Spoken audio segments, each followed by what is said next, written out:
একজন এমপি, নির্বাচিত এমপি সংসদে ঢোকার সময় ওনাকে নিয়ে মন্তব্য শোনা গেল যে ওই যে জঙ্গি এমপি যাচ্ছে। যে আমি ছেলে মেয়েদের কর্মসংস্থানের ব্যবস্থা করব, ডিজিটাল কর্মসংস্থান, এবং এটা পসিবল। যেমন ধরেন আপনার পৌর এলাকায় অনেকগুলো পূজা মণ্ডপ আছে, মন্দির আছে, তো মানুষ কিন্তু অনেকেই তাদেরকে এরকম বোঝায় যে যদি কোনো ইসলামী দল আসে তোমাদের ধর্ম পালনে বাধা দেবে। যে নারী সমাজের হ্যাঁ। ভীষণ বিপদ ঘটে যাবে যদি ইসলাম আসে। আসসালামু আলাইকুম। ওয়ালাইকুম আসসালাম ওয়া রাহমাতুল্লাহ। ভাই আছেন কেমন? আলহামদুলিল্লাহ। ভাই অনেক ধন্যবাদ যে আপনি সময় বের করে আমাদেরকে সময় দিলেন।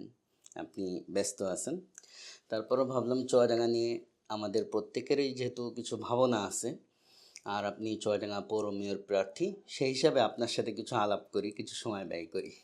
হ্যাঁ, অবশ্যই। আমিও অনেক সৌভাগ্যবান যে আপনাদের সাথে, আপনাদের মতো সৃজনশীল সৃষ্টিশীল মানুষের সাথে বসে একটু সময় কাটানোর সুযোগ পাচ্ছি। যাক আলহামদুলিল্লাহ। ভাই আপনার সাথে আমার পূর্বে খুব দীর্ঘ আলাপ হয়নি, আমারও অনেক জানার ইচ্ছা ছিল, আর আমার মনে হয় আপনাকে যারা চেনে তাদেরও অনেক জানার ইচ্ছা যে আপনি আসলে এই দিনের পথে ফিরলেন কিভাবে। আচ্ছা, দিনের পথে ফেরা বলতে এটা এরকম কোনো উল্লেখযোগ্য ঘটনা বা গল্প না। আর দিনের পথে ফেরা বলতে আমি যে আগে মানে অন্য ছিলাম এরকমও না। ছোটবেলা থেকেই নামাজ পড়তাম, স্কুলের ছেলেমেয়েরা যেভাবে নামাজ পড়ে এইটুকুই, রমজানে রোজা রাখতাম। কিন্তু মানে পুরো জীবনটা যে এই আঙ্গিকে সাজাবো এইরকম চিন্তাটা আসলে একটু পরে এসছে। তো আসলে এটাকে হেদায়েত তো বলতেই হবে অবশ্যই, আর হেদায়েত অবশ্যই আল্লাহ তাআলার হাতে। এই জন্য আল্লাহ তাআলার অবদানটাকে আমি মানে প্রথমে বলছি যে এটা আল্লাহ তাআলার পক্ষ থেকে আসলে।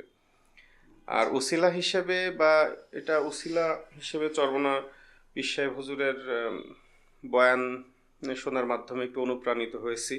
তবে চরমনার এই তো প্ল্যাটফর্ম আমাকে সব থেকে বেশি যে কাজটা করেছে বা যেটা আমি মনে করি যে আসলে আল্লাহ তাআলা অনেক মানুষকেই হেদায়েতের মধ্যে রাখে এবং হেদায়েত দানও করে, কিন্তু হেদায়েত পাওয়া বা ইসলামের পথে প্রথম শুরু করা এটা সহজ, কিন্তু টিকে থাকা বা চলাটা আসলে কঠিন। এর জন্য একটা প্ল্যাটফর্ম প্রয়োজন হয়। তো চরমনা তরিকার সাথে মেশার পরে আমি দেখেছি যে এই যে প্ল্যাটফর্ম এইটা আসলে সব দিক কভার করে। এই কারণে আমার আসলে মানে এই টিকে থাকাটা সহজ হয়েছে। তাছাড়া মানুষ এই যে আমাদের রমজান চলে গেল, রোজা যারা রেখেছে, তারাবি পড়েছে, এরা অনেকেই কিন্তু হেদায়েতের পথে আসে, পথে আসে। আমরা দেখি হ্যাঁ, রোজার শুরুতে অনেক মানুষ অনেক হয়, আসে তো এবং অনেকে হ্যাঁ কিছুটা টিকেও থাকে, কিন্তু টিকে শেষ থাকে। পর্যন্ত টিকে থাকা বা চলাটা আসলে একটা প্ল্যাটফর্মের অভাবের কারণে। প্ল্যাটফর্ম লাগে, আর পরিশ্রমের সঙ্গে মানে একটা হয় কি, আমরা যেমন সঙ্গী বানাই, আসলে সঙ্গী অনেক সাহায্য করে হ্যাঁ আমাদেরকে। হ্যাঁ, এটা এটা আমরা অনেক সময় ভুল করি যে সঙ্গী চুজ করার ক্ষেত্রে। আমি দিনের পথে আসলাম, মনে করেন আমার সব ফ্রেন্ড সার্কেল এখনো বাইরের, তো যতক্ষণ পর্যন্ত দিনী পরিবেশের ফ্রেন্ড সার্কেল না হয়, একসাথে মিশানো হয়, আসলে এটা হয় না। এইটা একটা অনেক মানে উত্তম জিনিস যে আপনি একটা পরিশ্রমের সঙ্গে লেগে আছেন, মানে এটা একটা লেগে মেহনতের থাকা। সঙ্গে।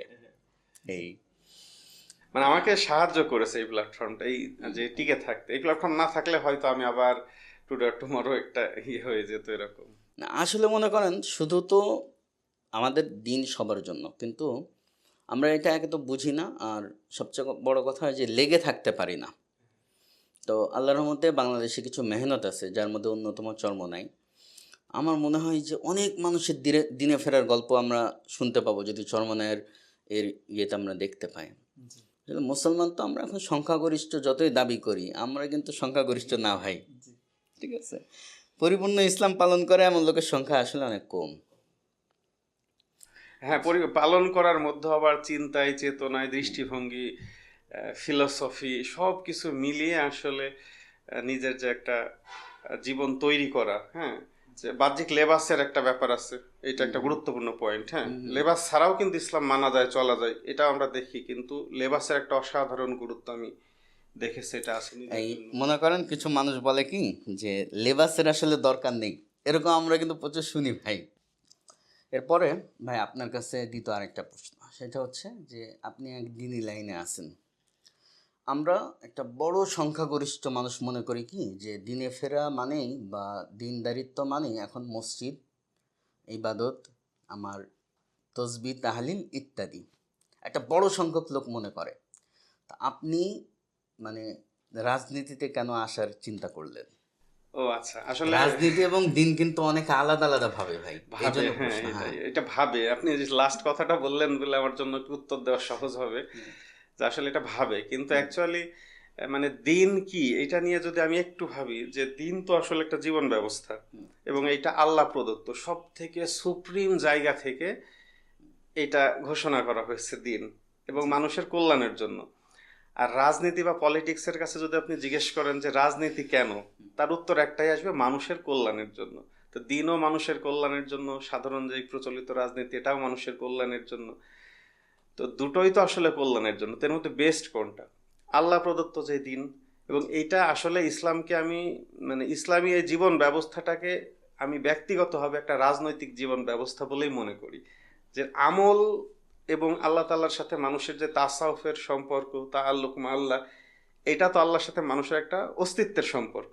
কিন্তু এই জীবনে বেঁচে থাকতে হলে বা দুনিয়ার জিন্দেগিতে মানুষের মানব কল্যাণের জন্য যেই জীবন ব্যবস্থা, এটা তো আসলে একটা রাজনীতি।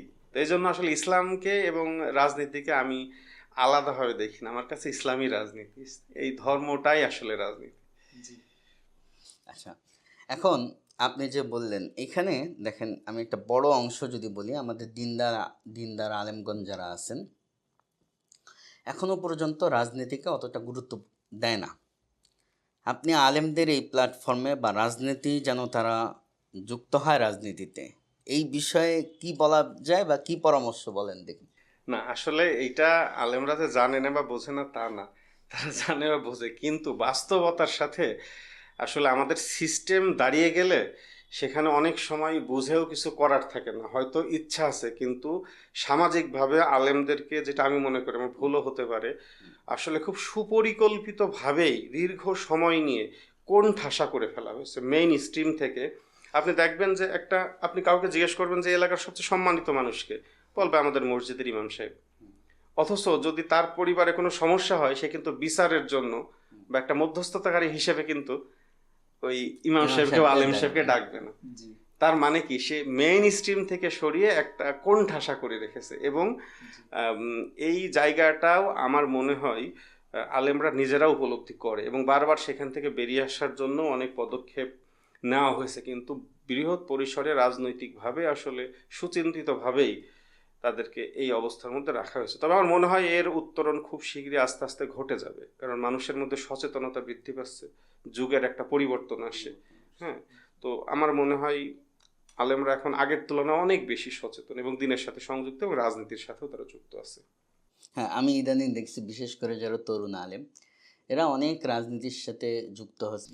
আচ্ছা, একটা জিনিস কি দেখেন, বাংলাদেশ মুসলিম সংখ্যাগরিষ্ঠ দেশ, তবে বাংলাদেশিদের মধ্যে আমার মনে হয় যে ধর্মীয় ব্যক্তিকে ভোট দেওয়ার ক্ষেত্রে একটা বিরাট ভয় কাজ করে, হুম যে এরা আসলে হয়তো ইসলামী আইন কানুন প্রতিষ্ঠা করে ফেলবে। আমার মনে হয় যে আসলে বাঙালি এই জন্য আরও হুজুরদের ভোট দেয় না।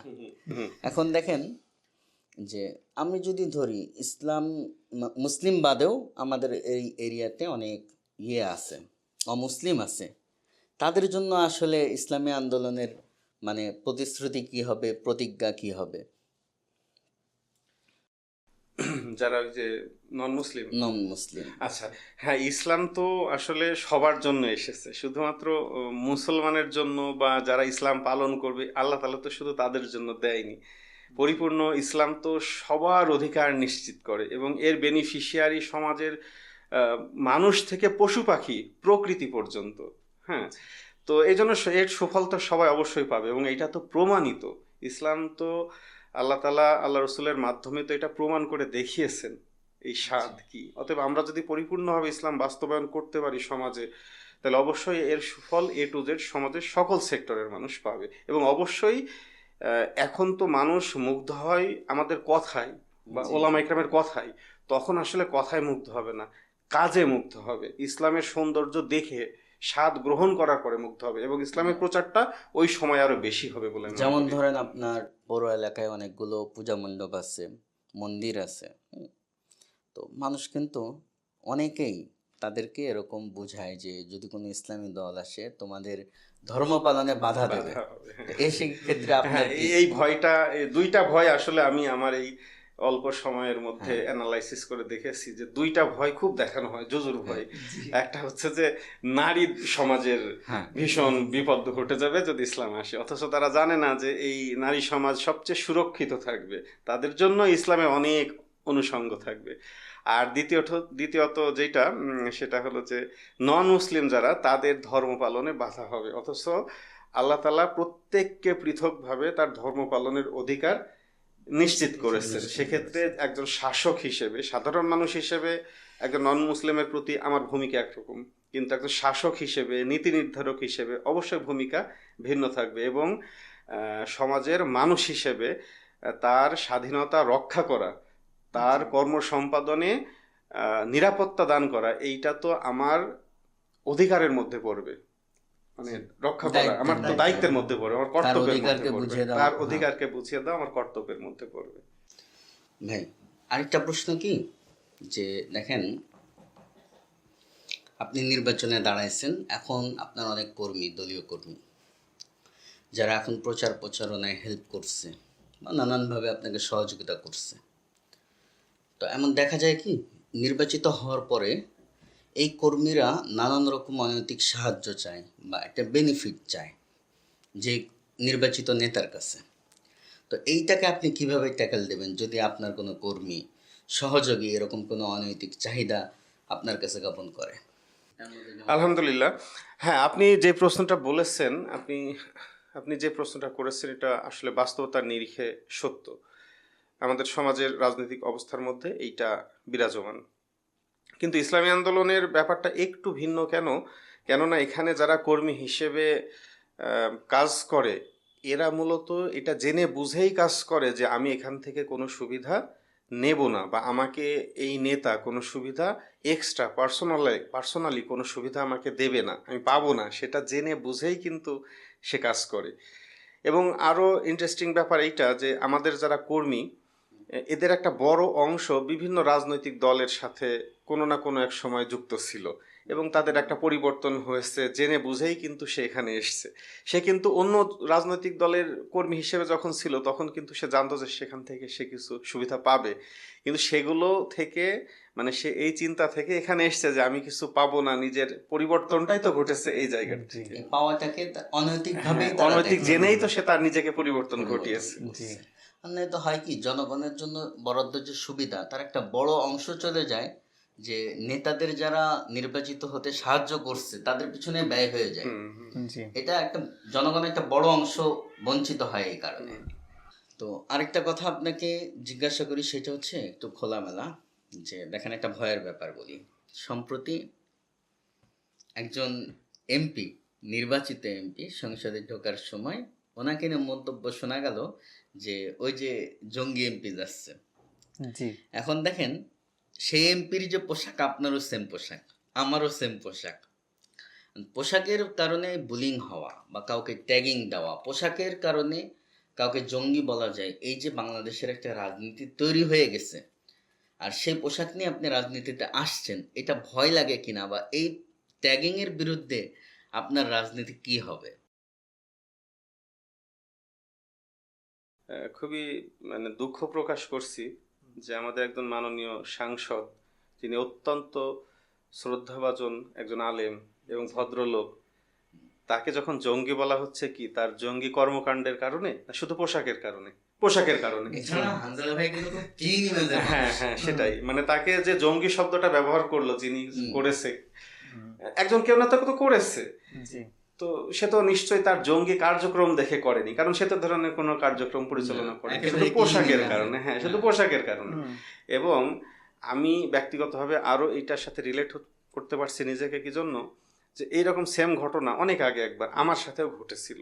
ঢাকাতে যাওয়ার পর একটা বাসে, এটা অনেক আগের কথা বলছি, তখন পড়াশোনার কাজে ঢাকায় আসছি, আমি যখন বাসে করে যাচ্ছি, তো আমার পাশে সিট আছে ফাঁকা, কিন্তু তিনি সেখানে বসবে না, কেন আমার কাছে ওই যে ব্যাগ আছে, ভার্সিটির ব্যাগ আছে, হ্যাঁ, এবং পোশাক আশাক তো মোটামুটি যেটা আপনি বললেন জঙ্গিদের মতোই।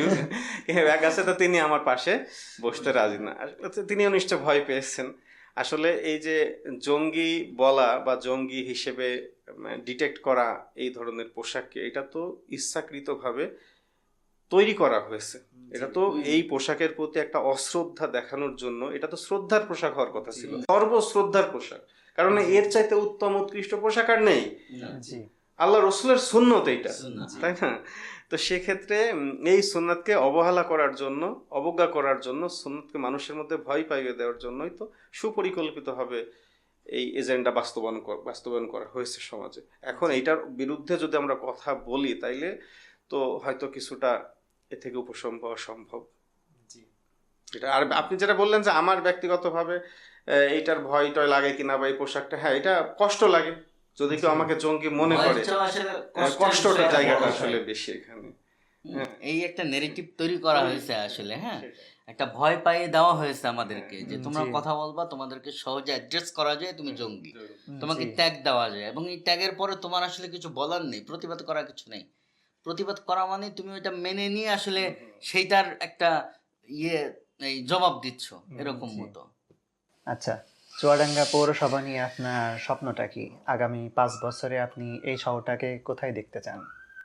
আসলে যেহেতু আমি নিজে জন্মগ্রহণ করেছি চুয়াডাঙ্গা পৌরতে, বেড়ে উঠেছি এখানে, জীবনে বড় একটা অংশ কাটাইছি, তো সেই হিসেবে চুয়াডাঙ্গা পৌরসভা নিয়ে আসলে আমার অ্যাকচুয়ালি অনেক স্বপ্ন আছে। তবে আমি স্বপ্নটা একটু ভিন্ন দৃষ্টিতে দেখি। সাধারণত স্বপ্ন কিভাবে দেখা উচিত, যে অবকাঠামোগত দিক থেকে, রাস্তাঘাট, ড্রেনেজ সিস্টেম, বর্জ্য ব্যবস্থাপনা, মাদক চিকিৎসা, এগুলোর নিয়ে প্রত্যেকটা সেক্টরে আমার তো কিছু পরিকল্পনা ব্যক্তিগতভাবে আছেই। আমার প্রথম যেই বিষয় সেটা হলো যে আমি সমস্যাগুলোকে চিহ্নিত করতে চাই। কিছু কিছু সমস্যা আমি চিহ্নিত করেছিও।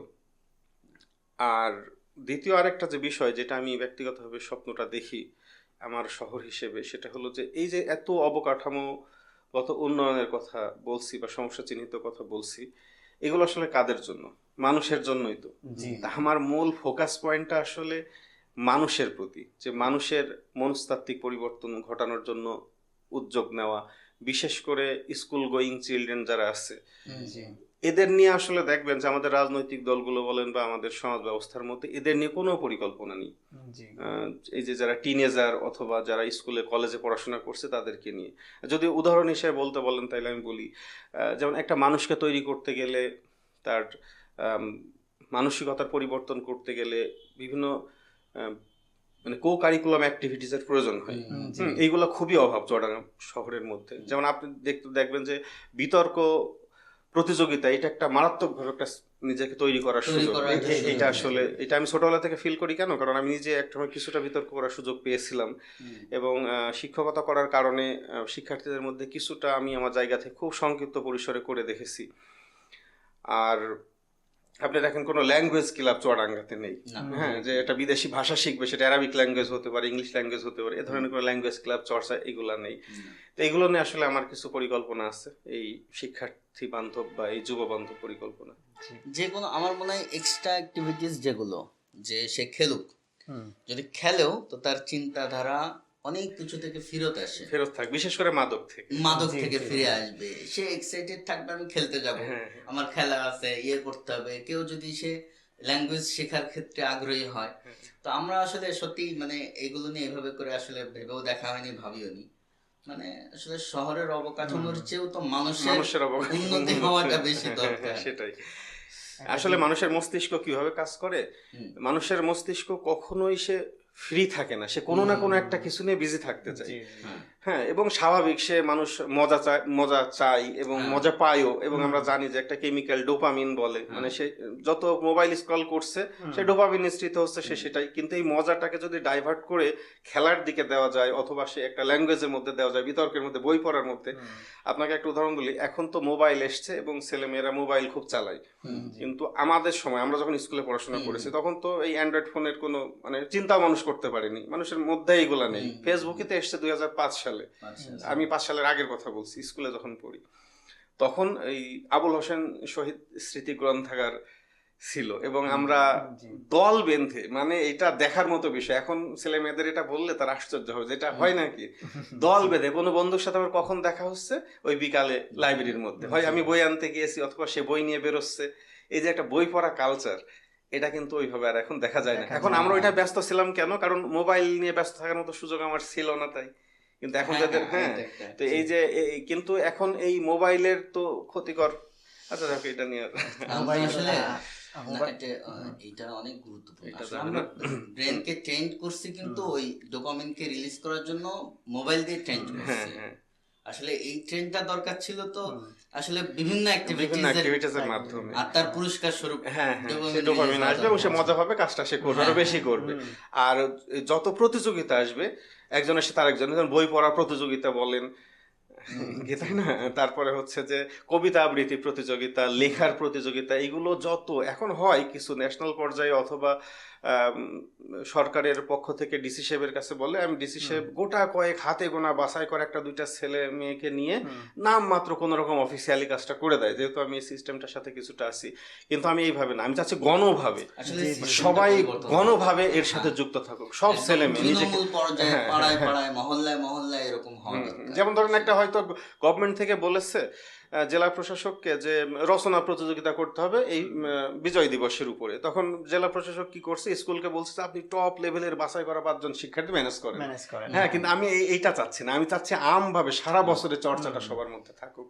যেন একজন হলো স্টুডেন্টও যেন হ্যাঁ হ্যাঁ হ্যাঁ। এটার দিকে আর এই যে আগ্রহ আপনি করতে যেটা পারে। বললেন যে পৌরসভার আসলে পৌরসভার উন্নয়ন একজন প্রার্থী বা একজন জনপ্রতিনিধি 5 বছরে কি করতে পারে, এটা জি। বাস্তবতার কথা জি, যদি জি, আমি বলি, অবশ্যই। হ্যাঁ স্বপ্ন তো অনেক কিছু দেখানো যেতে পারে, কিন্তু আমি যদি একটা জেনারেশন নিয়ে কাজ করি বা জি। এর পরিবর্তন ঘটাই, তাহলে এর সুফল এই পৌরটাকে সাজাবে কারা, সাজাবে তো তারা। জি, জি, দেখেন আমি একটা ড্রেন করে দিলাম, কিন্তু এই ড্রেনের মধ্যে কোন ধরনের ময়লা ফেলা যাবে, হুম। কোনটা ফেলা যাবে না, সেটা আমি কি নিয়ন্ত্রণ করতে পারবো? এটা না। তো করবে মানুষ। আমি একটা রাস্তা বানিয়ে দিলাম, সেই রাস্তাটা কিভাবে ব্যবহার করতে হবে, কি তাই না, একটা কলা খেয়ে কলার খোসাটাকে আমি কোথায় ফেলবো? আমি একটা ছোট উদাহরণ বলি আপনাকে। অস্ট্রেলিয়া থেকে আমার একটা বন্ধু এসেছিল, উনি খোদ অস্ট্রেলিয়ান, ও একটা পিএইচডি করার জন্য বাংলাদেশে এসেছিল। তো চুয়াডাঙ্গাতে 3 দিন ছিল। তো চুয়াডাঙ্গাতে বাংলা জানে না সে, মানে সে জন্মগত অস্ট্রেলিয়ান। তো সে আমাকে বললো যে চুয়াডাঙ্গার কিছু বিশেষ জায়গা তুমি আমাকে ঘুরে দেখাও। জি। তা আমি কেরু অ্যান্ড কোম্পানি যেগুলো আমাদের আশেপাশে আছে, মুজিবনগর, এই আশেপাশে কিছু কিছু জায়গা থেকে ঘুরে দেখলাম। তো এক পর্যায়ে যাওয়ার পথে আমার এটা মাথায় খুব ভাসে, হ্যাঁ আমি এটা ভুলতে পারি না, যে সে যখন আমরা ভ্যানে করে যাচ্ছি, জি। যেতে যেতে সে আমাকে বলল, মুজিবনগরে যখন যাচ্ছি দর্শনের রোড দিয়ে, সে আমাকে বললো যে আমি ওয়াশরুমে যাবে। তো এখন মাঠের মধ্যে তো ওয়াশরুম, আমি ভ্যানালাকে জিজ্ঞেস করছি যে ভাই আশেপাশে একটু দাঁড়ানো লাগে, যে উনি ওইখানেই দাঁড়ালো, দাঁড়িয়ে বললো যে এখানেই। তো ও না ভ্যান থেকে নামলো, নামার পরে সে খুঁজছে আশেপাশে কোথাও ওয়াশরুম আছে কিনা, ভ্যানালা তাকে হাত ধরে নিয়ে গেল মাঠের মধ্যে। জি। সে তো ওইখানে মানে অপ্রস্তুত এবং সে কোনোভাবেই রাজি না। হুম। হ্যাঁ, তারপরে ভ্যানালা তাকে বুঝিয়ে সুঝিয়ে বললো যে এটাই আমাদের বাংলাদেশে এই অবস্থা। কথা বুঝেছেন? আবার আরেকটা ঘটনা, মুজিবনগরে যাওয়ার পরে ওই যে স্মৃতিস্তম্ভগুলো আছে, জি। ওইখানে আমরা একটা ড্রিঙ্কস কিনেছি, ক্যান, জি। আমি একটা কিনেছি, ও একটা। তো খাওয়ার পরে আমি তো ড্রিঙ্কসটা কিনে এক জায়গায় রেখেছি, ও খাওয়ার পর দীর্ঘ সময় দেখছি ওর ড্রিঙ্কসটা, মানে ওই যে খালি প্যাকেটটা হাতে নিয়ে ঘুরছে। আমি প্রথমে বুঝতে পারিনি, আমি ভাবছি হয়তো কোনো কারণে। প্রায় আধা ঘন্টা 45 মিনিট পরে আমি তাকে জিজ্ঞেস করছি যে এটা ফেলে দাও। তো সে বলছে আমি আসলে অনেক, সে বলছে আমাকে যেটা, জি। যে আমি আসলে অনেকক্ষণ ধরে ফেলার চেষ্টা করছি, কিন্তু কোথায় ফেলবো আমি এটা বুঝতে পারছি না। এটা আসলে আমাকে দারুণভাবে, এটা আমি অনেক আগের কথা বলছি, 2011 সালের দিকে, 10 বা 11 সালের দিকে। তো ওই সময় আসলে দারুণভাবে আমার মাথার মধ্যে এটা হিট করে যে আসলে তার মেন্টালিটিটা দেখেন। আমরা চাইলে কি যে কোনো জায়গায়, আমাদের সারা বাংলাদেশে আমাদের কাছে ডাস্টবিন। তো এই যে মনস্তাত্ত্বিক পরিবর্তন, হুম। হ্যাঁ এই যে এত কাঠামো, আপনি দেখবেন মুজিবনগর অসাধারণ কাঠামো বানিয়ে রেখেছে, কিন্তু পরিচ্ছন্নতা অভাব, তাই না? কিন্তু এই পরিচ্ছন্নতা করবে কারা? সমাজের মানুষ। জি। তো আমি আসলে ওই জায়গাটাই একটু উদ্যোগী হতে চাই বেশি, এবং আসলে আমি ব্যক্তিগতভাবে আমি আসলে একটা মডেল নমুনা হিসেবে দাঁড়াতে চাই বা দাঁড় করাতে চাই। আমি ইনিশিয়েটিভটা নিতে চাই। আমি চাই যে সমাজে আমার মতো, আমার চেয়ে অনেক ক্রিয়েটিভ মানুষ সমাজের মধ্যে আছে, হ্যাঁ, এবং অনেক অসাধারণ চিন্তার মানুষ আছে। জি। জি। আমি যদি জায়গাটা দাঁড় করাতে পারি বা শুরুটা করতে পারি, এই জায়গাটা তো আসলে তাদের। জি। জি। জি। আসলে জেনারেশন ঠিক হয়ে গেলে সমাজও ইনশাল্লাহ পরিবর্তন হবে। পৌরসভা কি করতে পারে? ডাস্টবিন দিতে পারে, সেই ডাস্টবিন ঠিক মতো ব্যবহার করার দায়িত্ব করবে নাগরিকের। নাগরিক। এখন নাগরিক নিজেই তৈরি না, আমি এমন অনেক দেখছি যে জি এই 2-4 পা হেঁটে গেলেই ডাস্টবিন সে ফেলছে ড্রেনে। ড্রেনে, সেটাই। এবং ড্রেনটা লিকেজ হচ্ছে, পানি ব্লক হ্যাঁ। হচ্ছে, মশা জন্মাচ্ছে, দেখেছেন একটা মানে কোনটার সাথে কোনটা কানেক্টেড। হ্যাঁ, জি জি জি সুতরাং নাগরিক যতক্ষণ পর্যন্ত রেডি না হচ্ছে, আর নাগরিক রেডি হয়ে আসে আসলে স্কুল পর্যায় থেকে। পর্যায় থেকেই। আবার দেখেন যে কোনো যিনি নির্বাচনে বিজয়ী হয়ে একটা কাজ করেছেন, জনসাধারণের জন্য কিছু উন্নয়ন উন্নয়ন করেছেন, কিন্তু আপনার নাগরিকরা হলো এটা ব্যবহারের জন্য উপযুক্ত না, বা তারা এটাকে এমন ভাবে ব্যবহার করে যে সেটা 2 দিনের মধ্যেই নষ্ট করে ফেললো, বা সেটাকে সঠিক ব্যবহারটা সে করে না আর কি।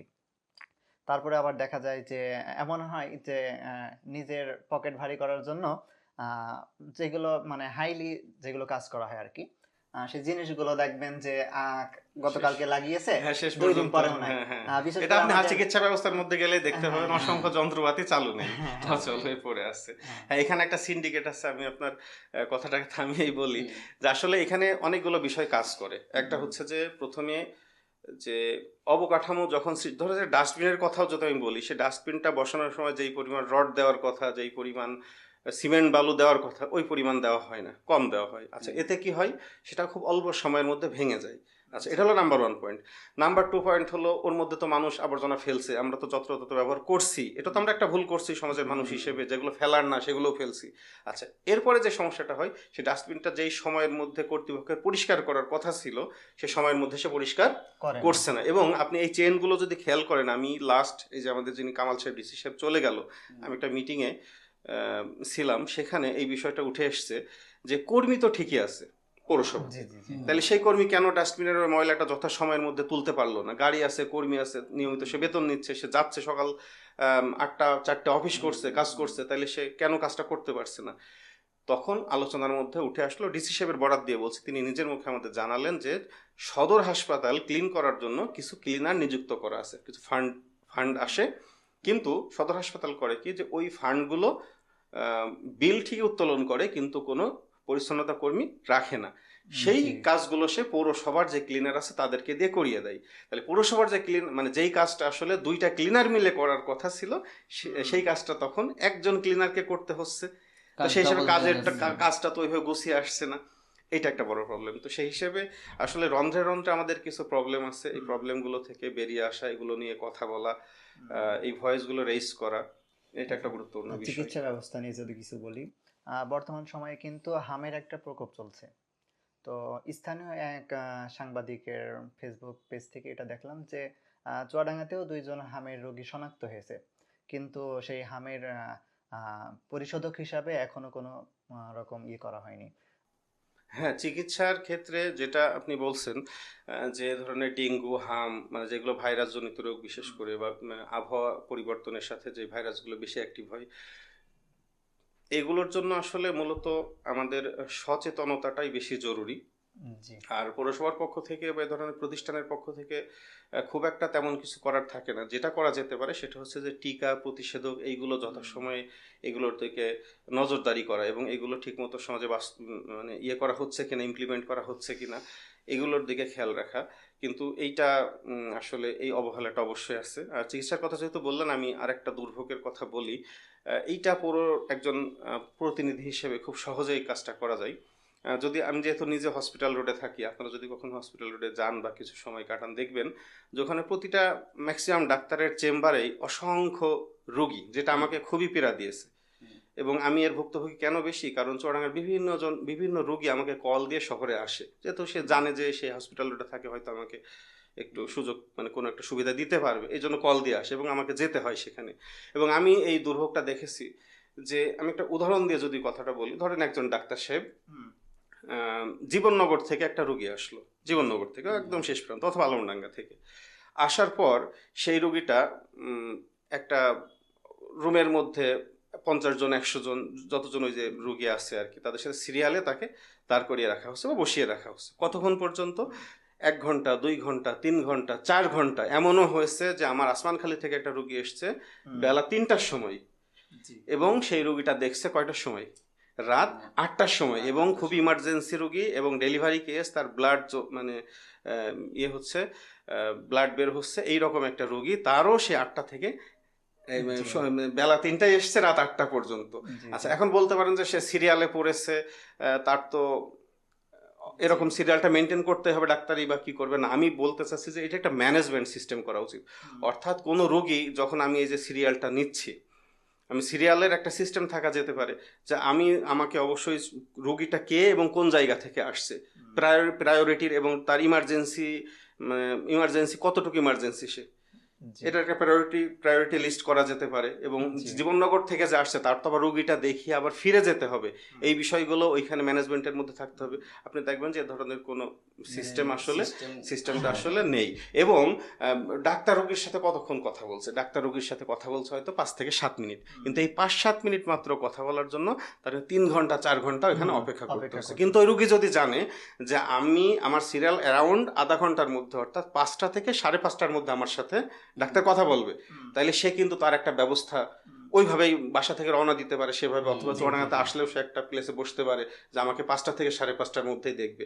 যে এই পয়েন্টগুলো যদি একটু সুবিধা করা যায়, এবং আপনি ম্যাক্সিমাম ডাক্তারের মানে মোস্ট অফ দ্য ডাক্তারের ক্ষেত্রে আপনি দেখবেন এই সমস্যাটা আছে, এবং এটা একটা ভয়াবহ সমস্যা। আপনি যদি কখনো এই বাসার ফ্যামিলি রোগী নিয়ে যান, তাহলে আপনি মানে কোন লেভেলের যে বিরক্ত হবেন যে মাত্র 5 মিনিট ডাক্তারকে দেখানোর জন্য আমার পুরো দিনটাই কিভাবে নষ্ট করবো। তবে ভাই আমার তার চেয়েও বড় ভয় হয় কি জানেন, যে এখন তো মনে করেন যে ডাক্তারদের যাওয়া হাতে গোনা আছে ডাক্তার, আমরা একটু রোগ হলে তাও 2-5 ঘন্টা পরে একজন ডাক্তার পাই।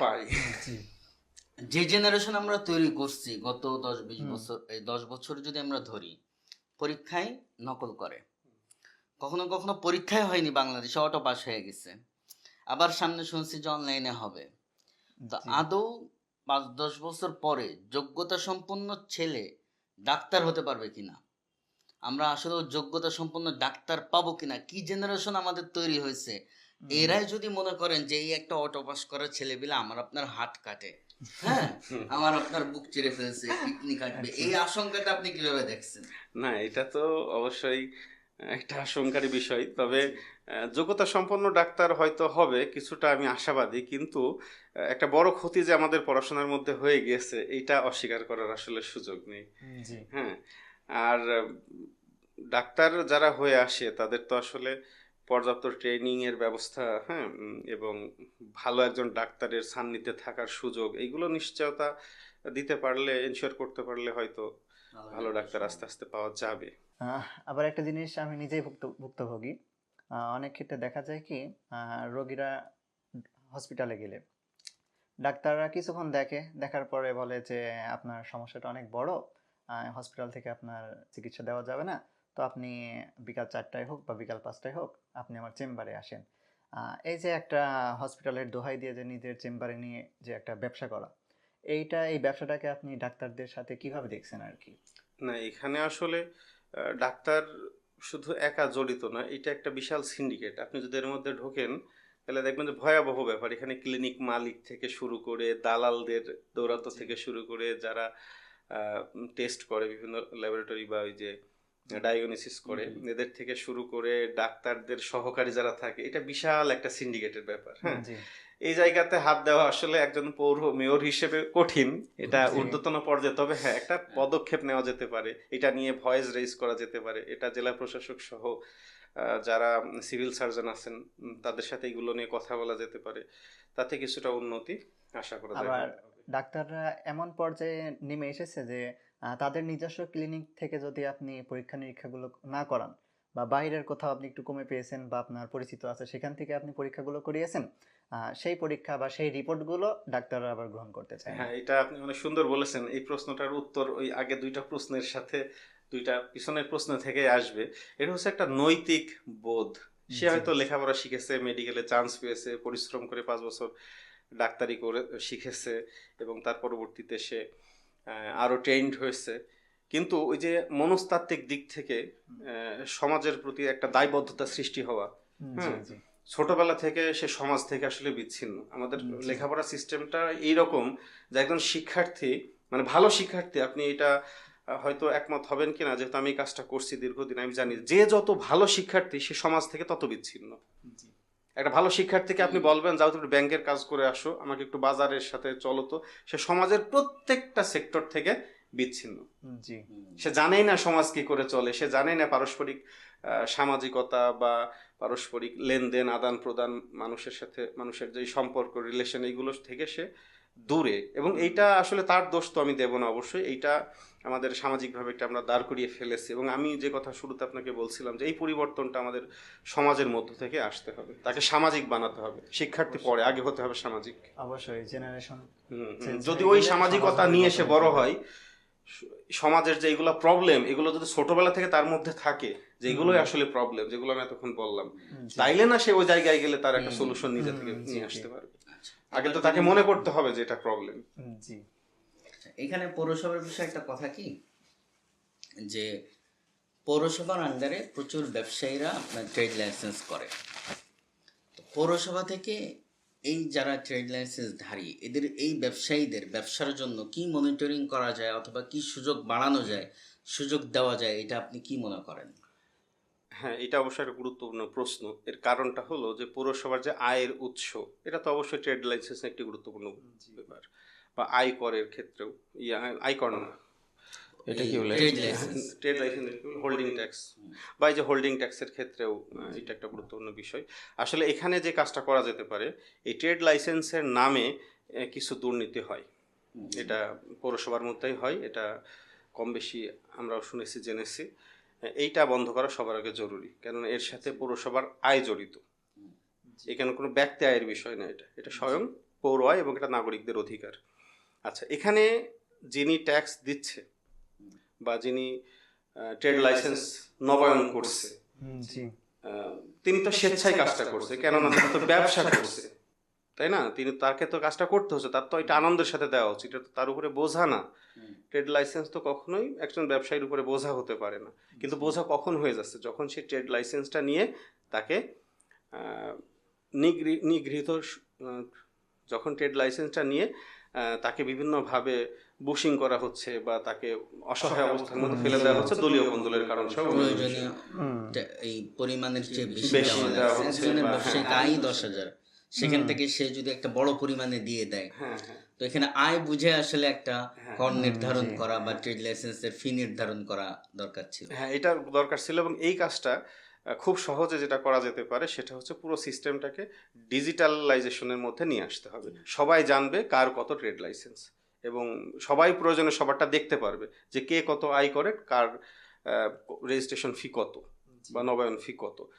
আর ডিজিটালের মধ্যে কাজটা করলে যেটা সুবিধা হবে, ডিজিটালে তো অবশ্যই করতে হবে, কারণ পুরো দুনিয়াটা ডিজিটালের মধ্যে চলে এসছে, তাহলে এটা আসবে না কেন?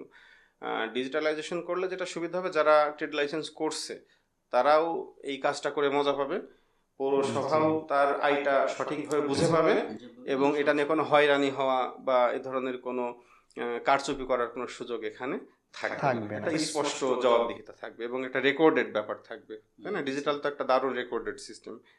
জি আরেকটা ব্যাপার না বললেই না, পৌরসভায় নাগরিক যেসব সুবিধা পায় তার মধ্যে অন্যতম হচ্ছে জন্ম নিবন্ধন করা।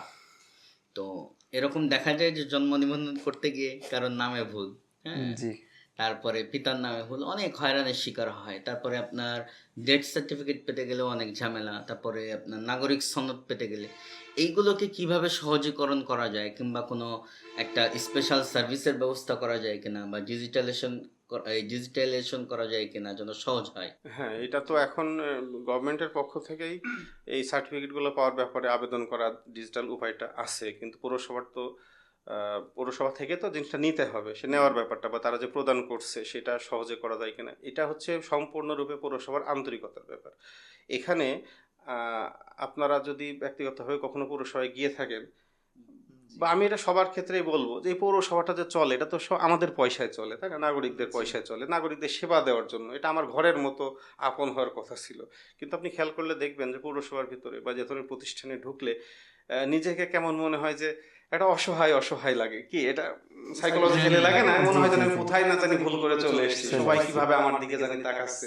মানে কি, এটা একটা আন্তরিকতার অভাব আছে অবশ্যই সেখান থেকে। আমার তো এমন হওয়া উচিত ছিল যারে আমি আমার ঘরে যেইভাবে প্রবেশ করি, যেই কনফিডেন্সের সাথে প্রবেশ করি, পৌরসভার দালানের মধ্যে তো আমার ওই কনফিডেন্স থাকা দরকার ছিল। অথচ এটা কি কেউ থাকে না? কেন থাকে না? তাহলে নিশ্চয়ই কোথাও প্রবলেম আছে, তার সাথে সেভাবে ট্রিট করা হয়।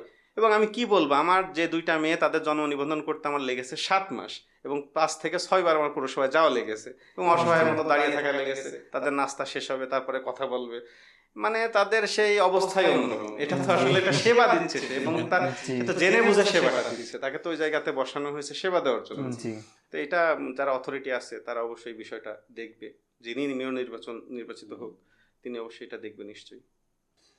চুয়াডাঙ্গা পৌরসভার বিষয়ে যদি একটু ফিরে আসি, তো আমাদের চুয়াডাঙ্গা পৌরসভা প্রায় আপনার 60 থেকে 70-এর দশকে বলা যায় যে মুক্তিযুদ্ধের পূর্বে, স্বাধীনতার পরে আমরা চুয়াডাঙ্গা পৌরসভা পেয়েছি। তো সমসাময়িক যে পৌরসভাগুলো আছে, আমরা যদি খালি চোখের উন্নতি দেখি, তো এটা অবকাঠামোগত যে উন্নত হওয়া, আমাদের অন্যান্য পৌরসভার চেয়ে চুয়াডাঙ্গা অনেক পিছিয়ে। আর একটা শহরের জন্য যেমন ড্রেনেজ সিস্টেম, চুয়াডাঙ্গার প্রায় এখনো পর্যন্ত আমার ধারণা যে 30%-এর মতো ড্রেনেজ হয়েছে, 70% ড্রেনেজ হয়নি। জি তো এইটা তো একটা পৌর নাগরিকের একটা অধিকার, সে পৌর কর আদায় করে, পৌর কর দেয়, নাগরিক সেবার জন্য সে পে করে।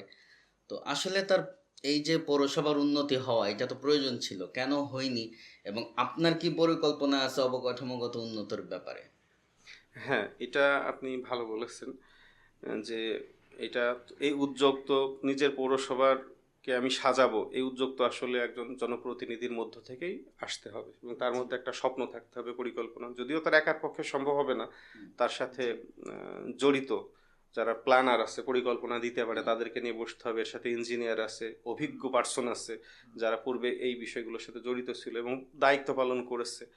তো আসলে এই সব কিছু মিলিয়ে যেটা আমি মনে করি, চুয়াডাঙ্গা পৌরসভাকে বিশেষ করে আপনি যেটা বললেন যে ড্রেনেজ সিস্টেমটা, এইটা উন্নত করা অনেক সহজ অন্য যে কোনো জেলা শহরের তুলনায়। এটা কেন? কারণ আমাদের একেবারে পৌরসভা ঘেঁষা একটা নদী আছে, জি কি মাথাভাঙা নদী আছে, তাই না?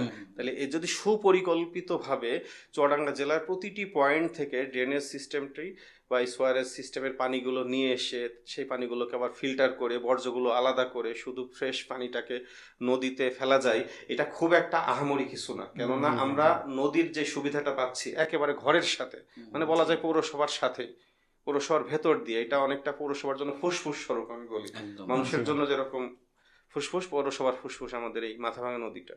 তো এই নদীটা উদ্ধার করা বা এই নদীটা কেন্দ্রিক পরিকল্পনা করলে আমার মনে হয় ড্রেনেজ সিস্টেম নিয়ে অসাধারণ কাজ করার সুযোগ আছে চুয়াডাঙ্গাতে। আর এর সাথে আরো বাই প্রোডাক্ট হিসেবে যেগুলো করা যেতে পারে, যেমন আমরা যদি মাথাভাঙা নদীটা নিয়ে কাজ করি, যদিও এটা জেলা প্রশাসক মহোদয়ের উদ্যোগেই করতে হবে, তো মাথাভাঙা নদীকে ওটা ওয়াকওয়ে করা যেতে পারে। যেমন আমাদের এখন সকালবেলা অনেকে হাঁটাহাঁটি করে, কিন্তু সে হাঁটার জন্য একটা নিরাপদ জায়গা হতে পারে মাথাভাঙা নদীর পাড়টা, যদি সেভাবে সুন্দর করে। খুব বেশি যে করতে হবে তা কিন্তু না, মোটামুটি 1 কিলোর মতো কাজটা করলেই আমাদের এইদিকে হাজরাহাটি থেকে শুরু করে এইদিকে সিএনবি পর্যন্ত বা 1 নম্বর ওয়ার্ড পর্যন্ত, নতুন জেলখানা পর্যন্ত যদি এই একটা ওয়াকওয়ে তৈরি করা যায় এবং একটু বৃহৎ পরিকল্পনা করে, অবশ্যই আপনি চুয়াডাঙ্গাতে যতগুলো ড্রেন হয়েছে আপনি যদি এগুলো দেখেন, এগুলো ড্রেন হয়েছে ড্রেন বানানোর জন্য বানিয়েছে, কিন্তু এই পানিগুলো নিষ্কাশন কিভাবে হবে, এই পানিগুলোর গন্তব্য ফাইনালি কোথায় হবে, কোথায় পানিগুলো জমে যেতে পারে, ঢালুগুলো কেমন হবে, বা এই পানিটা এই ড্রেনটা কোন ড্রেনের সাথে কানেক্ট হবে, এ ধরনের কোনো বৃহৎ উদ্যোগ বা পরিকল্পনা ছাড়াই কিন্তু এই কাজগুলো করা হয়েছে। আপনি যেভাবে বললেন যে ড্রেনের যে পানিটা আমরা যদি পরিষ্কার করে নদীতে ফেলতে পারি, তো আমার মনে হয় মৃতপ্রায় নদীটা আবারও জেগে ওঠে। সেটা দিন যাচ্ছে আমাদের নদীটা কিন্তু আমরা হারানোর কাছাকাছি। এটা নিয়ে আসলে একটা বড় উদ্যোগ হওয়া দরকার।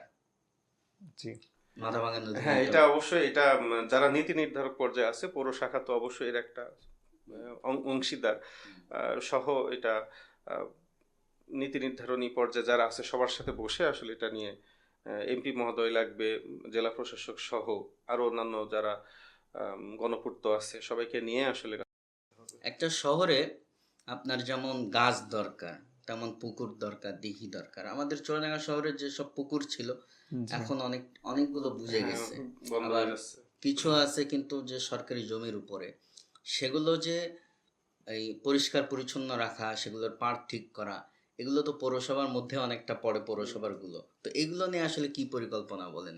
না, এগুলো বলতে আসলে এটা তো একটা বড় পরিকল্পনার অংশ অবশ্যই। এই পুকুর যেগুলো আছে সেগুলো যেগুলো ব্যক্তি মালিকানা পর্যায়ে আছে একদম, সেগুলো হাত দেওয়া একটু কঠিন। জি কিন্তু যেগুলো যৌথ মালিকানা পর্যায়ে অথবা যার সরকারি। মালিকানা সরকারির মধ্যে আছে কিছু, এগুলোর সর্বপ্রথম পুকুর বা এগুলো রক্ষা করতে হলে এর পাড়ে বৃক্ষরোপণটা জরুরি। এটা হলো প্রথম, জি। কারণ পাড় ভেঙে যায়। আচ্ছা, এরপরে ওই পুকুরের পানি সব সময় যেন থাকে, স্বচ্ছ থাকে, বা এখানে মাছ চাষ করার ব্যাপারটা, এগুলো নিয়ে ওই যত্ন নিলে আসলে ওই জায়গাটা সম্ভব। হ্যাঁ, আবার এটা আরেকটা কাজ করা যেতে পারে যেটাকে পিপিপি বলে, অর্থাৎ পাবলিক অ্যান্ড প্রাইভেট কোলাবোরেশনের মাধ্যমে কোনো একটা উদ্যোগ নেওয়া, সেখান থেকে যেই একটা আয়ের উৎসও হতে পারে জি পৌরসভার। জি দেখেন ভাইয়া যেটা প্রশ্ন করলো আর কি, আমাদের নবগঙ্গা নদী যদি কথায় আসি, তো নবগঙ্গা নদী ধরতে গেলে আমরা হারিয়েই ফেলেছি। নবগঙ্গা আর নদী আর নাই, একদম পুরা মৃত একটা অবস্থা। কিছু সময় পানি থাকে, আবার কিছু তখন সময় কিছু থাকে পানি না। থাকে, আবার কিছু পানি থাকে না। এটাকেও যদি আমার মনে হয় সংস্কার করা যায়, তবে অনেকটা উপকার পাওয়া যেতে পারে। বিশেষ করে ওই দিকের জমিগুলো কিন্তু সব চাষাবাদের জন্য উপযুক্ত, বা চাষাবাদ করা হয়। তো এই নদী যদি ব্যবস্থা ঠিক হয়ে যায়, নদীটা যদি ঠিক হয়ে যায়, তাহলে দেখা যাবে যে যারা চাষি আছে তারা কিন্তু এই পানি ব্যবহার করতে পারবে ওখানে, বা তাদের ফসলকে তারা আরো সমৃদ্ধি করতে পারবে। হ্যাঁ, এটা আসলে এই নবগঙ্গা খালের পানি শুকিয়ে যাওয়ার পিছনে উল্লেখযোগ্য কারণ হলো মাথা ভাঙার পানি নেই, কারণ মাথা ভাঙার পানি কিন্তু নবগঙ্গায় আসে। নবগঙ্গায় আসে। নবগঙ্গাতে যদি সবসময় পানি ধরে রাখতে হয়, তাইলে ওই নজর দিতে হবে মাথা ভাঙার মাথা দিকে। হ্যাঁ, ভাঙাতে। এটাই। আর এই শহরের ভেতরে আমাদের যেই নবগঙ্গাটা, এটা আসলে দারুণ একটা বিনোদন স্পট হওয়ার মতো জায়গা। এটাকে যদি একটু ভিন্ন উপায়ে, যেমন আপনি যদি দেখেন যে হাতির ঝিলের কথা চিন্তা করতে পারেন ঢাকাতে। আমরা ছোটবেলায় হাতির ঝিল আমি গিয়েছি দু একবার আশেপাশে, কিন্তু এখন আপনি যাবেন পুরো একটা অন্যরকম অবস্থা। তাই না? এটা কিসের কারণে? এটা পরিকল্পনার কারণে, একটা সুন্দর পরিকল্পনা। এবং এটা রাতারাতি হবে না, এটা 1 বছর 2 বছরে হবে না, কিন্তু যদি এই উদ্যোগটা নেওয়া যায়, পরিকল্পনা থাকে, 5 বছর 10 বছর পরে তো হবে। জি জি এটা অসাধারণ জায়গা, বিনোদন কেন্দ্র হতে পারে সেটা। চুয়াডাঙ্গায় ধরতে গেলে যদি আমি পাবলিক বিনোদনের ব্যবস্থা বলি, যে যেখানে ঢুকতে কোনো টাকা দেওয়া লাগে না, এমন হাতে গোনা নাই বললেই চলে। আমরা যেমন অনেক বড় শহরে কিছু জায়গা দেখি নদী ঘেঁষা কিংবা বড় কোনো বিল ঘেঁষা একটা সুন্দর জায়গা, যেখানে লোকজন হাঁটতে পারে, বৃদ্ধরা ওয়াক করতে পারে। তো এরকম জায়গা চুয়াডাঙ্গা নেই বললেই চলে। তো এই ক্ষেত্রে কি করা যায়? না, এটা তো আসলে বিনোদনের জায়গার সাথে প্রথমত নদী বা পুকুর বা পানি থাকলে সব থেকে ভালো হয় এটা। হ্যাঁ, আর বিনোদনের জায়গাগুলো নিয়ে আরেকটা আমার অ্যালার্জি আছে একটু, সেটা হলো যে অধিকাংশ বিনোদনের জায়গাতে, মানে হাঁটার জায়গাতে পরিবার নিয়ে আপনি হাঁটবেন, দেখবেন ওখানে একটা বড় সমস্যা হলো যে এটাকে কিভাবে বলা যায়, অ্যাড্রেস করা যায়, অশ্লীলতার সমস্যা। একটা নারী পুরুষের অবাধ মেলামেশা, বা স্কুল কলেজের ছেলেমেয়েরা সেখানে, মানে বিনোদন কেন্দ্রগুলো যেন টিকে আছে তাদের উপরে, এবং এই বিনোদন কেন্দ্রগুলো যেন বানানোই হচ্ছে তাদের কথা মাথায় তাদের রেখে। কথা মাথায় হ্যাঁ, রেখে। যেখানে আমাদের উচিত ছিল যে তাদেরকে নিরুৎসাহিত করা, জি অথচ তাদেরকে কেন্দ্র করেই যেন এগুলো সব গড়ে উঠছে। আপনি এই কারণে চুয়াডাঙ্গাতে তেমন যদিও নেই বিনোদন কেন্দ্র, কিন্তু তারপরেও যে দু একটা আছে, আপনি পরিবার নিয়ে যাবেন, আপনি স্বস্তি পাবেন না। না না, আমার অভিজ্ঞতা আছে অলরেডি। আমি নাম মেনশন করছি না। চুয়াডাঙ্গার একটা শিশু পার্কে আমি এক সময়, আমি আমার আপন মেজে ভাই, আমাদের পরিবার বাচ্চা নিয়ে একবার ঢুকে পড়ছিলাম। তো সেখানে আসলে শিশু পার্কের কোনো খেলাধুলার ব্যবস্থা তো নাই, ঝোপঝাড় এবং গাছপালার আবদালে এমন ভাবে গাছগুলো এমন ভাবে ডিজাইন করা, এটা আসলে এত নিকৃষ্ট একটা ব্যবস্থা। এবং এটা নিয়ে বলার সব থেকে কষ্টের বিষয় হলো, এটা নিয়ে যে বলবে অভিভাবক, যিনি পৌর মেয়র বলেন অথবা যারা নীতি নির্ধারণী আছে, অভিভাবক, তাদের পক্ষ থেকে এগুলো কোনো আলোচনার মধ্যেই কখনো আসে না। না না, এটা আসলে খুব দরকার ছিল। আমরা শহরের ডাস্টবিন বানায় ফেলছি, বিনোদন কেন্দ্রগুলো শহরের নোংরা জায়গা পরিণত করে ফেলছি। অথচ আমাদের প্রত্যেক সচেতন নাগরিকের এইটা নিয়ে কথা বলা দরকার ছিল, ভাবার দরকার ছিল। আমি আজকে বলবো না আমার সন্তান পরের দিন ওইখানে গিয়ে যাবে। আমরা এই সমাজ নষ্ট হতে সাহায্য করছি, প্রত্যেকটা নাগরিক দোষী। আমি মনে করি এখানে একজন প্রশাসক কিংবা একজন পৌর মেয়রের আসলে কিছু করার নেই, যদি প্রত্যেকটা নাগরিক এভাবে না হ্যাঁ, ভাবে। সচেতনতা, সব থেকে বড় কথা সচেতনতা। একটা সমাজকে সৃষ্টিশীল হিসেবে, নৈতিক মূল্যবোধ হিসেবে গড়ে তোলার জন্য কাউকে না কাউকে উদ্যোগ নিতে হয়। আমরা মহাজ্ঞানী মহাপুরুষ হিসেবে যাদেরকে চিনি, যাদেরকে অনুসরণ করার চেষ্টা করি আজ অবধি, হয়তো তারা 100 বছর 1000 বছর আগে গত হয়েছে, তাদেরকে কেন আমরা অনুসরণ করি, তাদেরকে কেন আমরা স্ট্যান্ডার্ড মানি?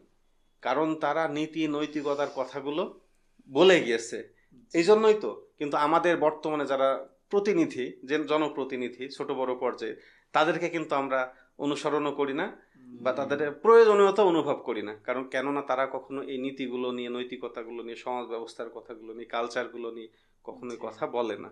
জি। আরেকটা প্রশ্ন আমি করি, যেটা অনেক গুরুত্বপূর্ণ। হয়তো পৌর মেয়র হিসাবে এখানে করণীয় তেমন কিছু নেই, তবে একজন নাগরিক হিসাবে আপনার হয়তো অনেক কিছু করার আছে, বলার আছে। সেটা হচ্ছে মাদক সমস্যা। আমি নিজেও ভাবতাম যে চুয়াডাঙ্গা আসলে মাদক মুক্ত বা তেমন এটার প্রভাব নেই, কিন্তু রিসেন্টলি কিছুদিন আগে আমি মসজিদে কথা বলতে গিয়ে এই কথা বলার পরে নানান মুসল্লির কাছ থেকে শোনা এবং দেখার ক্ষেত্রে মিলে দেখলাম চুয়াডাঙ্গা বিশেষ করে তরুণরা ভয়াবহভাবে মাদকে আসক্ত। হ্যাঁ, এখানে আপনি যেটা বলেছেন এটা তো সত্যি, যেহেতু আমরা শহরে থাকি, আমরা তো কম বেশি দেখি, বুঝি। আর শুধু যে আমরাই বুঝি তা কিন্তু না। আপনি দেখেন প্রশাসনের বা যারা আইন প্রয়োগকারী সংস্থা, তারা কি এগুলো জানে না? আপনি যতগুলো মাদকের স্পট চেনেন, আমার ধারণা, এবং ধারণা না, এটাই বাস্তবতা, যে একজন আইন শৃঙ্খলা রক্ষাকারী যিনি আছেন দায়িত্বে নিয়োজিত, তিনি আপনার চেয়ে বেশি স্পট চেনেন, জি, কি তাই না? কোথায় কত লেনদেন হচ্ছে তিনি সেটা ভালো জানেন তারা। তো সেই হিসেবে এই উদ্যোগটা তো তাদের পক্ষ থেকেই নিতে হবে। আর আমাদের পক্ষ থেকে আসলে করণীয় কি আছে? ঘুরে ফিরে সেই কথা একই জায়গায় আটকে যাবে। দেখেন, একটা মাদকটা কে নিচ্ছে? বেশিরভাগই একটা তরুণ যুবক। কেন সে মাদকটা নিচ্ছে? আপনি এর ভেতরে যান, কেন নিচ্ছে? প্রথম কথা হতাশা থেকে, বিভিন্ন কারণে। হতাশাটা কি? হতাশা হলো তার কোনো কাজ নেই, তার করার মতো অ্যাকচুয়ালি কোনো কাজ নেই। যখন একজন মানুষের করার মতো কোনো কাজ থাকে না, তখনই তো সে মাদকের দিকে যায়। সে যদি নিয়মিত খেলাধুলা করে, এটাও তো সে একটা করার মতো কাজ। সে যদি লেখালেখি করে, এটাও তো করার মতো একটি কাজ। সে যদি একটা আউটসোর্সিং করে, ফ্রিল্যান্সিং করে, এটাও তো করার মতো কাজ। কিন্তু তখন কিন্তু সে মাদকের দিকে যাবে না। তাহলে আমরা যদি মাদক থেকে সমাজকে সরাতে চাই, আমাদের এই সেক্টরগুলো নিয়ে কাজ করার সুযোগ আছে। জি। তো যাই হোক, আমরা উপসংহারে আসি। তো আপনার কাছে 3টা প্রশ্ন নেব, যে আপনি আসলে দর্শকদের উদ্দেশ্যে কি বলতে চান। তার মধ্যে প্রথমটা হচ্ছে যে চুয়াডাঙ্গায় যারা এখন ভোট দিবে, ভোটার, জি। তো চুয়াডাঙ্গায় যেহেতু আরো অনেক প্রার্থী আছেন, তো তারা আপনাকে আসলে কেন বেছে নিবেন? আপনি কি কি নিশ্চয়তা দিবেন? যেমন নাগরিক সুবিধা, তাদের ধর্ম পালনের সুবিধা, এবং তাদের জন্য উন্নত পৌরসভা। তো এরকম কি প্রতিশ্রুতি আপনি দিচ্ছেন যে কারণে তারা আপনাকে ভোট দিবে, আপনাকে বেছে নিবে? হ্যাঁ, এটা ঠিক যে আমি তো জোর করে ভোটারদেরকে আমার কাছে ফেরাতে পারবো না, তাই না? সর্বপ্রথম একজন ভোটার প্রার্থীকে ভোট দিতে হলে তাকে, মানে, নিজে আমার প্রার্থী এই ভাবনাটা তার মধ্যে আসতে হবে। এবং তাই কেন কখন আসবে সেই ভাবনাটা? যখন প্রার্থী তার কথাগুলো, আমার কথা না, প্রার্থীর কথা না, প্রার্থী যখন জনগণের কথা, নাগরিকের কথাগুলো তার মুখ দিয়ে বলবে, তখন নাগরিক তার সাথে রিলেট করবে। আরে, মানে, দিস ইজ দ্য পারসন, আমি তো একেই খুঁজছি, এ তো আমার প্রার্থী। তো এইটা তো অবশ্যই আমাকে সেটাই করতে হবে, তারপরে না সে আমাকে ভোট দেবে। এখন আমি কি করতে পারি? যেমন দেখেন, আমি কিন্তু এই নির্বাচনে যদি অংশগ্রহণ করতে যাচ্ছি, কিন্তু এই নির্বাচনে বিজয়ী হই বা না হই সেটা তো অনেক পরের বিষয়। আমি কিছু কাজ আসলে করতে চাই। যেমন ধরেন, আমি দীর্ঘদিন ধরে যে কাজগুলো করছি, তার মধ্যে শিক্ষার্থীদের নিয়ে যে কাজটা, সেটা আপনাদের বলেছি, যে আমি ডিবেটিং সোসাইটিটা খুব স্ট্রং করতে চাই শহরের মধ্যে। এটা আমার একটা অন্যতম কাজ। আমি একটা ল্যাঙ্গুয়েজ ক্লাব নিয়ে কাজ করতে চাই, এটা আমার একটা কাজ। এরপরে আমি ব্লাড ডোনেশন নিয়েও আমি কাজ করি। আমি নিজেও একজন ব্লাড ডোনার, এবং আমার মাধ্যমেও কম বেশি অসংখ্য আমি কানেক্ট করে দিয়েছি এটার জন্য। এবং আমি কানেক্ট করতে গিয়ে দেখেছি যে আসলে যেহেতু মানুষের যখন এই ব্লাডটা প্রয়োজন হয়, তখন ভয়াবহ রূপে সময় থাকে না হাতে, হ্যাঁ, এবং মানুষ পাগলের মতো হয়ে যায়। তো এই জন্য আমরা তো চাইলে এই সমাজের, শুধু শহরের মধ্যেই আমরা তো অসংখ্য ডোনার তৈরি করতে পারি, এবং স্বেচ্ছায় যারা রক্ত দিবে, অন্তত যেহেতু সদর আমাদের মধ্যে, সদর হাসপাতাল, এটা আমাদের জন্য অনেক সহজ। এইটা নিয়ে আমি কাজ করতে চাই। আমি যদি নির্বাচন নিয়ে কাজ নাও করি, ধরে নেন কোনো কারণে আমি প্রার্থী হলাম না, তখন আমার পুরো ফোকাসটাই থাকবে এইটা, যে আমি এই পুরো শহরের মধ্যে থেকে, আমাদের যে 9টা ওয়ার্ড, এখান থেকে 9টা গ্রুপ ওয়াইজ আমি ডোনার তৈরি করতে চাই। যে 5 নাম্বার ওয়ার্ডে যদি কারো রক্তের প্রয়োজন হয়, তার 6 নাম্বার ওয়ার্ডে যাওয়া লাগবে না, তার ব্লাড ওই 5 নাম্বার ওয়ার্ড থেকে সে পাবে।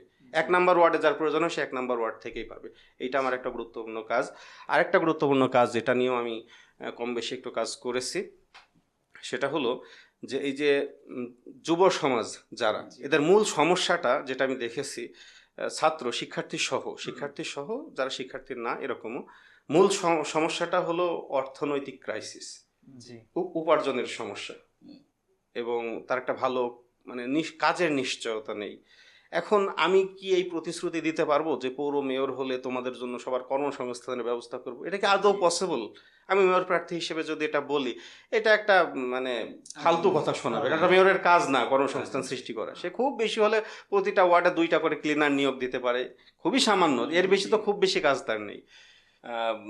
এখন বর্তমানে দেখেন বিলিয়ন ডলারের একটা সুযোগ আছে, সেটাকে বলে আউটসোর্সিং বা ফ্রিল্যান্সিং, শুধুমাত্র কম্পিউটারের দক্ষতা থাকার কারণে, এবং বহুমুখী, কোনো একক দক্ষতা না, হাজারো স্কিল তৈরি করার সুযোগ আছে। একদম ল্যাঙ্গুয়েজ থেকে শুরু করে, রাইটিং থেকে শুরু করে, ডেটা এন্ট্রি থেকে শুরু করে, ডিজাইন থেকে শুরু করে, সার্ভিস দেওয়া থেকে শুরু করে, অসংখ্য, মানে আমি এটা বলে শেষ করতে পারবো না। কেউ যদি গুগলে সার্চ দেয় সে নিজেই দেখতে পারবে যে ম্যানি টাইপস অফ জব করার মতো সুযোগ আছে তার। তো এখন এই দক্ষতাগুলো তৈরি করা, এটা পৌরসভা উদ্যোগ নিতে পারে, কেননা এটা এমন আহামরি কিছু না। মানে কর্মসংস্থানেতেও কর্মক্ষম তৈরি করা হ্যাঁ, দক্ষতা, কেননা দক্ষতা তৈরি করতে পারলে আপনি অনেক সমস্যার সমাধান হয়ে যাবে। আপনি ওই ছেলে মেয়েগুলো একটা আর্ন করতে পারবে, তার পরিবার ভালো চলবে, তার মাদক থেকে অটোমেটিক সে মুক্ত হবে, অসংখ্য সুবিধা আপনি পাবেন। তো সেই হিসেবে বাংলাদেশ সরকারের পক্ষ থেকে আসলে বিশেষ কিছু করা প্রয়োজন ছিল, কিন্তু এখানে আমি আপনাকে একটা অভিজ্ঞতার কথা বলি, মানে কতটা মানে ভগ্ন দশা আমাদের। গভর্নমেন্টের একটা প্রজেক্ট ছিল লাস্ট গভর্নমেন্টের সময়ে, যে লার্ন টু আর্ন, শুনেছেন কিনা নামটা আপনার? লার্ন টু আর্ন, অর্থাৎ তুমি শিখবা এবং কাজ করবা, হ্যাঁ করবা। তো আমি একবার ওইখানে নাম এন্ট্রি করলাম, এনরোল করলাম যে শিখবো কিছু একটা দক্ষতা। আমি নিজে 2-1টা দক্ষতা ছোট ছোট জানি, যে এক্সট্রা কিছু নিজেকে তৈরি করার জন্য বা গভর্নমেন্টের সাথে যুক্ত হওয়ার জন্য, যেহেতু তার একটা সার্টিফিকেট দিবে আমাকে। তো বিশ্বাস করেন আমি 2-3 দিন ক্লাস করার পরে ক্লাস করার আগ্রহ হারিয়ে ফেললাম, কারণ আমি বুঝলাম যে আমি নিজে ওই বিষয়ে যা জানি, মানে ওর চাইতে আমি বেশি নিজে জানি। আচ্ছা, এবং যে শিখাচ্ছে তার কর্মসংস্থান হয়েছে। হ্যাঁ এইটাই না, আমি যে লাস্টে যে কথাটা বলতে চাচ্ছি এটা ভয়াবহ, যে জায়গাটা, যে এবার আমি তো আর ওইটা শেখার প্রয়োজন মনে করছি না, যে এখানে আমার সময়টা নষ্ট হচ্ছে, এবং যিনি শিখাচ্ছে তারও খুব একটা আগ্রহ শেখানোর ব্যাপারে বা লোককে দক্ষ করার ব্যাপারে মনে হলো না। আচ্ছা, এইবার আমি শেখাটা বন্ধ করে দিলাম। এটা সম্ভবত 6 মাসের একটা কোর্স ছিল। একদম 5 মাসের মাথায় গিয়ে, মানে 6 মাসের কাছাকাছি সময় আমাকে ফোন করেছে ওই যিনি শিখাচ্ছিল, তিনি হয়তো বা তার কোনো কলিগ। ফোন করার পরে তিনি আমাকে বলছে যে ভাই এরকম আপনার নামে সার্টিফিকেট তো চলে এসেছে। আমি বললাম যে কারণ কি, আমি তো ওইটা দিন ক্লাস করেছি মাত্র। বলছে তুমি আমাকে রিকোয়েস্ট করছে যে আপনাকে যদি চুয়াডাঙ্গা ডিসি অফিস থেকে ফোন দেয়, তাহলে আপনি বলবেন যে হ্যাঁ আপনি কোর্সটা ঠিক মতো করেছেন, এবং আমরা আপনার সার্টিফিকেটটা পাঠিয়ে দিয়েছি। হ্যাঁ, কত সহজ করে দিয়েছে আমার জন্য, দেখেন। আচ্ছা, আমি তখন চিন্তা করলাম যে আমি কোর্স করলাম না, তাদের এত কি দায় ঠেকা পড়লো যে আমার নামে সার্টিফিকেট ইস্যু করতে। পরে যেটা আমি বুঝলাম যে আসলে এই আমার যতগুলো ক্লাস ছিল, এই ক্লাসের বিনিময়ে সে তার একটা সম্মানই পেয়েছে সে, এবং তার কাছে দেখেন মানে যে জায়গাটা আমি বলতে চাচ্ছি, যে এই সম্মানটাই মুখ্য, একজন মানুষ দক্ষ হয়েছে কিনা এটা মুখ্য না, দক্ষতা নেই। এবং আমি ডিসি অফিস থেকে সেই কোর্সের যে সার্টিফিকেটটা, সেটা কিন্তু আমি নিজে নিয়ে আসিনি, আমার মানে ভেতরের জায়গা থেকে, যে আমি যেইটার যোগ্য না বা যেটা আমি মানে ডিজার্ভ করি না, এটা নেওয়ার কোনো প্রয়োজন নেই। আপনি যদি এখনো যান আমার ওই রেজিস্ট্রেশন নাম্বার দিয়ে তুলতে পারবেন, হ্যাঁ, যে তুষার ইমরানের নামে ওইটা ইস্যু হয়েছে।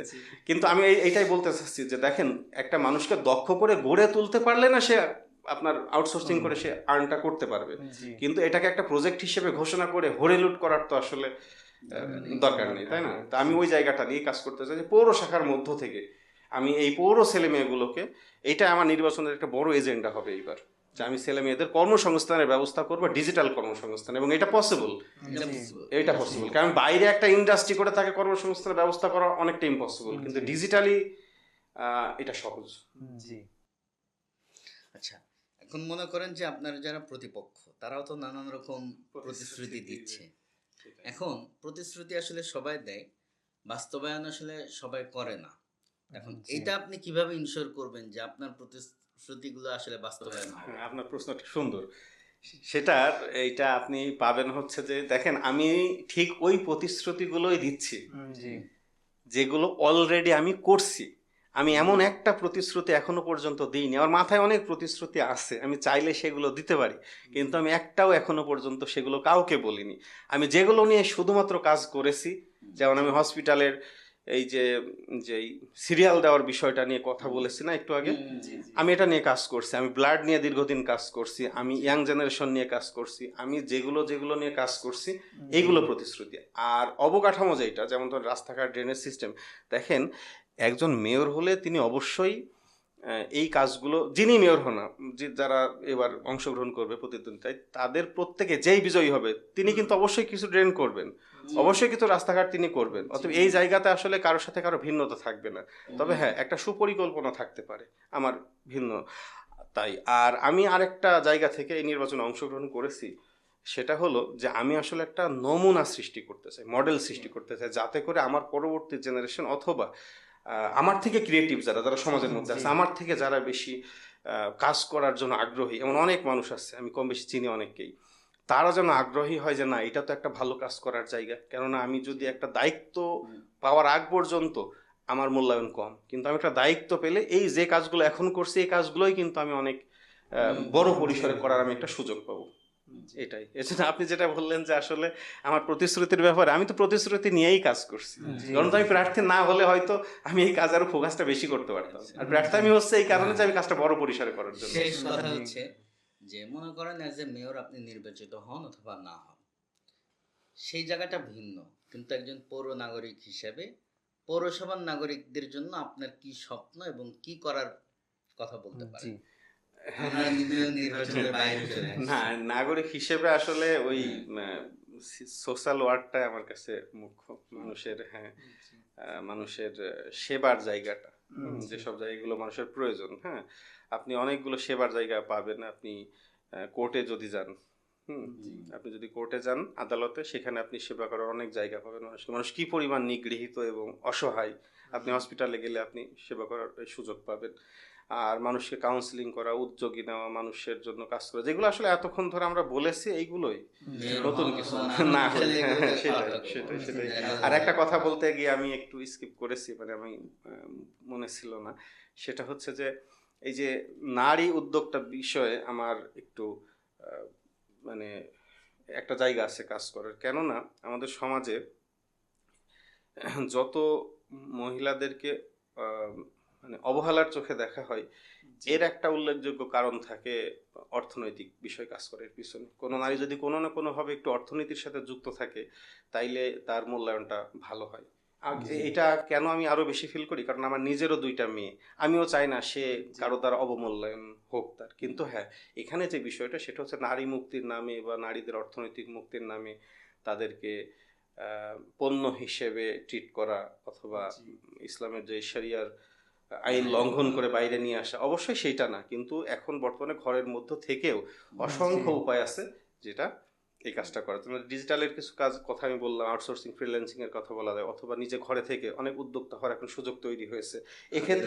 এক্ষেত্রে পৌরসভার একজন নাগরিক হিসেবে, আপনার প্রার্থী হিসেবে বা মেয়র প্রার্থী হিসেবে বা মেয়র হিসেবেই এখানে একটা কাজ করা যায়। তাদেরকে আপনি ট্রেড লাইসেন্সের মানে স্বল্প পরিসরে মানে তাদের জন্য আপনি অনেক পার্সেন্ট কমিয়ে তাদেরকে আপনি করতে পারেন। ঠিক আছে, ইনশাল্লাহ ভাই, আপনার সঙ্গে আবার কথা হবে ইনশাল্লাহ। আপনি মেয়র নির্বাচিত হন সে আশা রাখি, আল্লাহর কাছে দোয়া করি, দেখা হবে ইনশাল্লাহ। হ্যাঁ, ইনশাল্লাহ। আপনাদের দুজনকেও অনেক ধন্যবাদ এবং আপনাদের সাথে কথা বলে অনেক ভালো লাগলো।